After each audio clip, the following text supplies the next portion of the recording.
Hey skiers, I'm Jeff from SkiEssentials.com. Welcome to our 2026 ski test. Today we're talking about the Head Oblivion 102.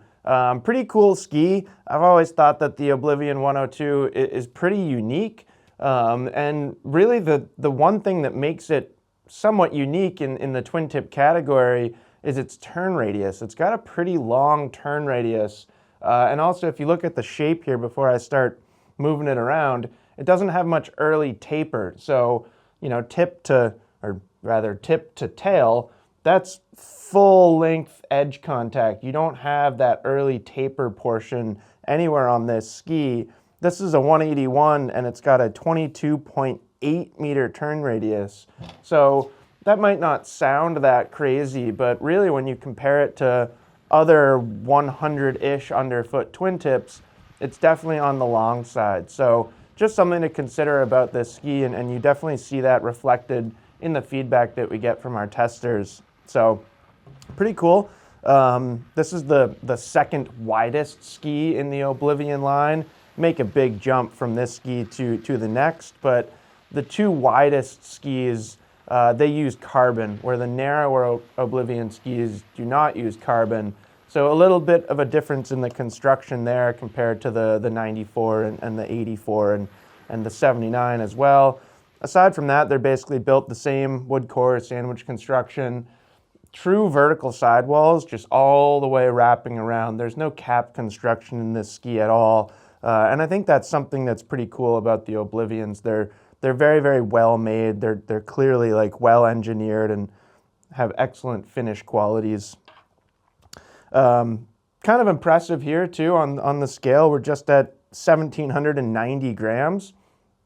Again, we're 181 in length and we're 102 underfoot, so it's actually pretty lightweight given the size of it. And I like the flex pattern of the Oblivion 102 also.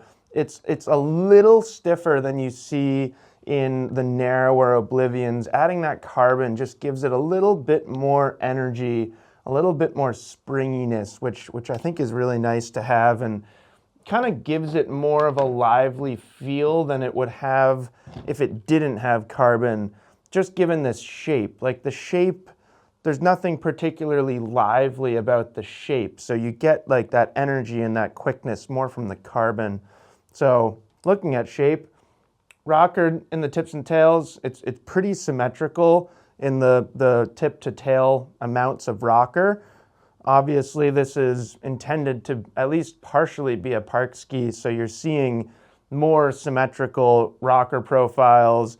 You're also seeing that's a true center mount point. It is marked on the ski as ski center. And then from there they give you options of going all the way up to 5 centimeters back from true center. So you can turn this into more of a directional ski if you want to.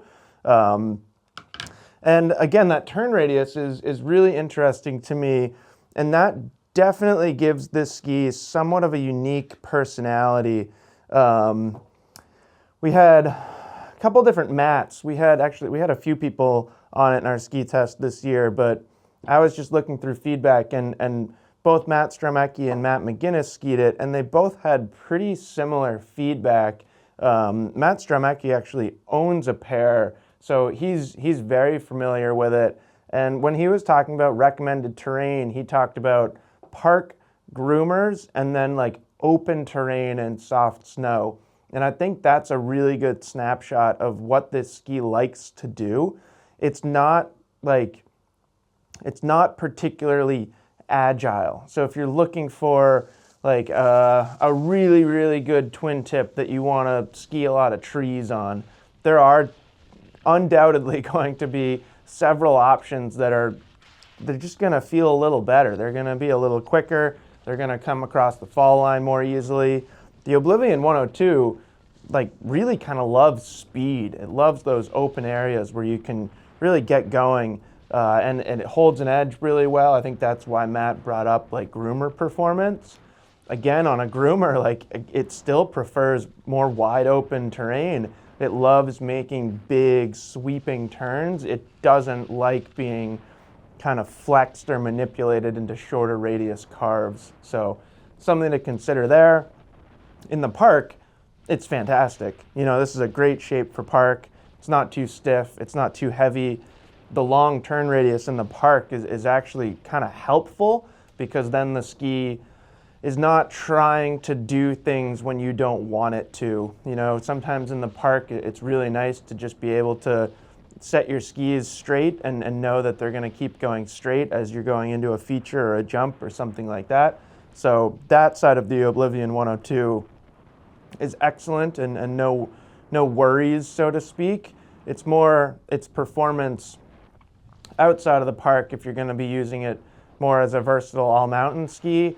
If you're considering it, you should be the type of skier where you also prefer speed, and you also prefer big open terrain, and you also prefer bigger turn shapes. And if that sounds like you're probably really going to like it. If you're more of that quick edge to edge, making a lot of really short turns and trying to get into the trees and bumps and stuff like that as much as you can, there are several options for you out on the market that may be better. Not to say that you can't do those things on the Oblivion 102, it comes along with a certain set of challenges. So that's it. That's the Oblivion 102 from Head.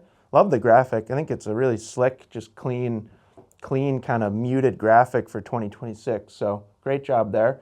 Yeah, let us know if you have any questions about it, and we will see you out there on the slopes.